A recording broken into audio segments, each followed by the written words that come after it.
ಬೆಂಗಳೂರಿನಲ್ಲಿ ಕಸ ನಿರ್ವಹಣೆಯ ಬಗ್ಗೆ ಐಂದಿತಾ ರೈ ಬೇಸರ ವ್ಯಕ್ತಪಡಿಸಿದ್ದಾರೆ. ಕಸಕ್ಕೆ ಬೆಂಕಿಯನ್ನ ಹಾಕ್ತಾರೆ, ಉಸಿರಾಟದ ಸಮಸ್ಯೆ ಇರೋರು ಹೇಗೆ ಜೀವನ ಮಾಡಬೇಕು ಅಂತ ಪ್ರಶ್ನೆಯನ್ನ ಕೇಳಿರುವಂತಹ ಆಂಡ್ರಿ.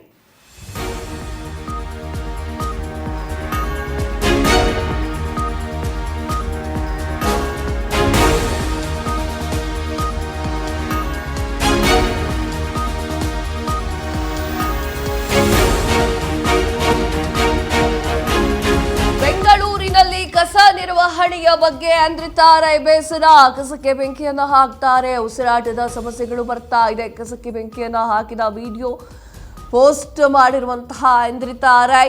RR ನಗರದ ಐಡಿಯಲ್ಸ್ ಹೋಮ್ಸ್ ಬಡಾವಣೆಯಲ್ಲಿ ಘಟನೆ. ಕಸದಿಂದ ಆರೋಗ್ಯ ಸಮಸ್ಯೆ ಉಂಟಾಗ್ತಾ ಇದೆ ಅಂತ ಹೇಳಿ ಐಂದ್ರಿತಾ ರೈ ಹೇಳಿರುವಂಥದ್ದು. ಸಮಸ್ಯೆಯಿಂದ ತಾಯಿ ಮನೆಗೆ ನಟಿ ಶಿಫ್ಟ್ ಆಗಿರುವಂಥ ಚಿಕಿತ್ಸೆ ಪಡೆಯಲು ನಾನು ಅಪ್ಪನ ಮನೆಗೆ ಬಂದಿದ್ದೇನೆ. ಕಸ ವಿಲೇವಾರಿ ಅಧಿಕಾರಿಗಳ ವಿರುದ್ಧ ಐಂದ್ರಿತಾ ರೈ ಆಕ್ರೋಶವನ್ನು ಹೊರಹಾಕಿದ್ದಾರೆ. ಎಸ್ ವೀಕ್ಷಕರೇ, ಐಂದ್ರಿತಾ ರೈ ಅವರು ಒಂದು ಪೋಸ್ಟ್ ಮಾಡ್ಕೊಂಡು ಒಂದು ವಿಡಿಯೋ ಮಾಡಿದ್ದಾರೆ. ವಿಡಿಯೋ ಮಾಡಿ ಆಮೇಲೆ ಟ್ಯಾಗ್ ಮಾಡಿರುವಂಥದ್ದು. ಮೊದಲು ಏನು ಹೇಳಿದ್ರು ಅಂತ ನೋಡ್ಕೊಂಡು ಬರೋಣ. ನಮಸ್ಕಾರ. ನಾನು 3 ದಿವಸದಿಂದ ಸಫರ್ ಆಗ್ತಾ ಇದೆ. ಕಂಜೆಷನ್ ಇಂದ ನನಗೆ ಬ್ರೀತ್ ಮಾಡಕ್ ಆಗ್ತಿರ್ಲಿಲ್ಲ. 3 ದಿವಸದಿಂದ ಒಂದು ಪ್ಲಾಸ್ಟಿಕ್ ಅಥವಾ ಕಸ ಸುಟ್ಟಿರೋ ವಾಸನೆ ಬರ್ತಿತ್ತು ಮನೆ ಒಳಗೆ. ನಾನಿರೋದು ideal homes RR ನಗರಲ್ಲಿ.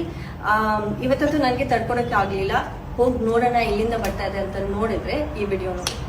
Ideal homes ಅಂತ ಬರ್ತಾ ಇದೆಯಲ್ಲ.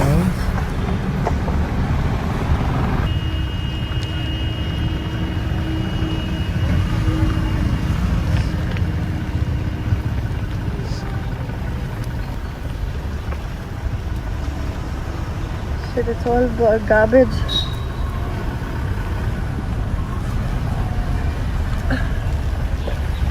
Oh my god, it's all garbage.